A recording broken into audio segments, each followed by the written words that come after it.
Assalamualaikum warahmatullahi wabarakatuh. Perkenalkan, kami dari kelompok 12.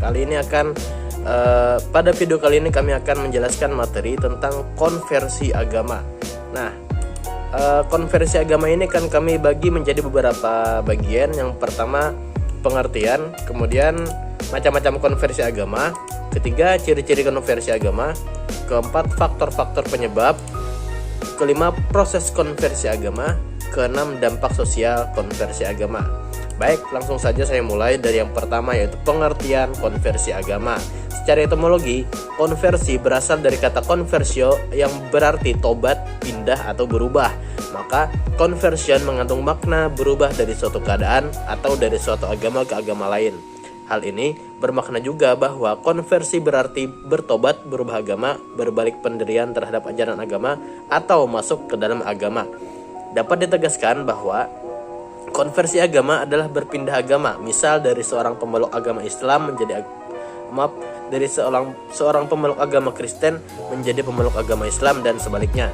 Kemudian secara terminologi terdapat perbedaan pengertian di kalangan para ahli psikologi perihal konversi. Mark Hendricks misalnya mengatakan bahwa konversi agama adalah suatu tindakan di mana seorang atau bahkan sekelompok orang masuk atau berpindah pada suatu sistem kepercayaan. Kemudian dari pengertian di atas tadi dapat dimuat pengertian sebagai berikut. Yang pertama, adanya perubahan arah pandangan atau keyakinan seseorang terhadap agama atau kepercayaan yang dianutnya. Kemudian kedua, perubahan tersebut dipengaruhi oleh kondisi kejiwaan sehingga perubahan tersebut dapat terjadi secara berproses atau secara mendadak. Kemudian ketiga, perubahan tersebut juga dapat terjadi pada agama yang dianutnya sendiri. Dan keempat, petunjuk yang maha kuasa juga menjadi faktor bagi kejadian tersebut. Kemudian saya akan membahas tentang macam-macam konversi agama sebagaimana diungkapkan oleh Bernard Spilka. Konversi dibagi menjadi dua macam, yaitu yang pertama type volitional, perubahan secara bertahap. Yang kedua type self-surrender, perubahan secara drastis. Yang pertama type volitional, yaitu adalah konversi yang terjadi secara berproses, di mana individu berusaha mengubah kebiasaan yang dilakukannya secara berangsur-angsur, sedikit demi sedikit, hingga kemudian menjadi aspek dan kebiasaan ruhaniah yang baru. Kemudian yang kedua, type self-surrender, perubahan secara drastis, yaitu konversi yang terjadi secara mendadak. Perubahan sikap pada tipe kedua ini biasanya bersifat self-surrender atau tidak melalui proses yang lama dan panjang. Bisa terjadi dengan ketika baik proses perubahan sikap individu terhadap agama orang lain maupun perubahan sikap individu terhadap masalah-masalah yang terdapat dalam agamanya. Kemudian penjelasan tentang ciri-ciri konversi agama akan dilanjutkan oleh teman saya yang bernama Ikhwan. Bismillahirrahmanirrahim. Saya lanjutkan, yaitu ciri-ciri konversi agama.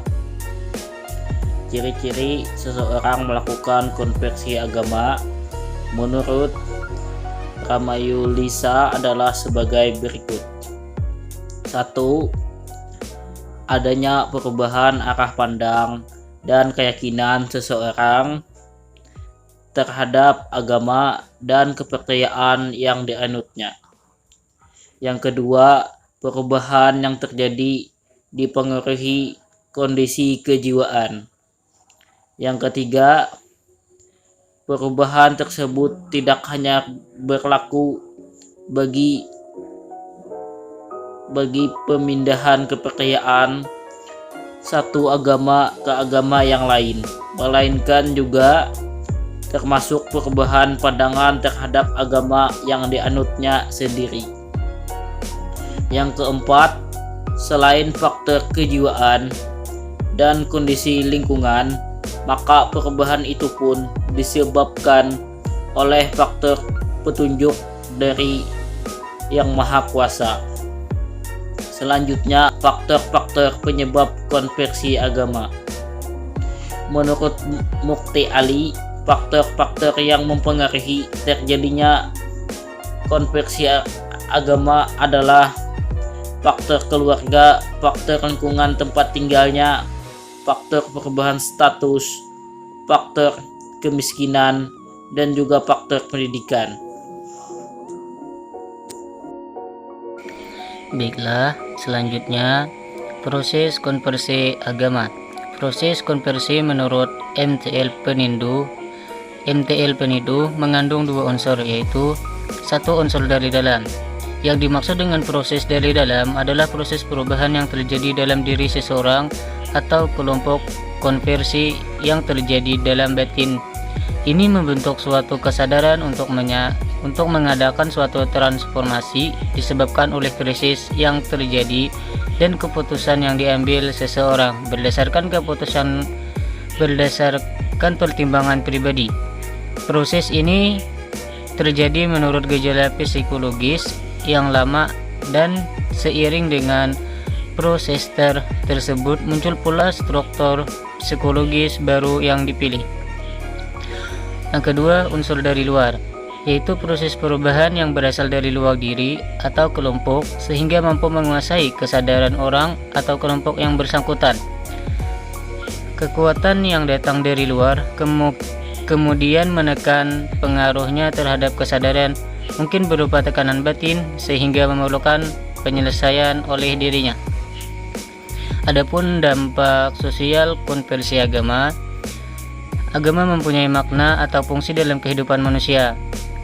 Maka agama merupakan suatu kebutuhan hidup yang dalam pemenuhan kebutuhannya melalui suatu interaksi dalam suatu sistem yang terbuka dalam individu maupun dalam suatu struktur sosial yang plural, yang bisa melahirkan suatu tindakan konversi agama sebagai konsekuensi suatu pilihan rasional. Tetapi beberapa pengetahuan yang menurut rasionalitas tertentu memiliki dasar yang rapuh karena akan mengakibatkan masalah keberagaman dalam masyarakat, diantaranya selain perilaku menyimpang, yaitu konversi agama. Dampak sosial yang terjadi dalam konversi agama yaitu dampak terhadap akidah dan ibadah. Maksudnya di sini adalah mungkin dari segi perilaku dan tata cara bertutur kata sama orang lain. Yang kedua, dampak terhadap muamalah. Yang ketiga, dampak terhadap rumah tangga. Sekian, terima kasih.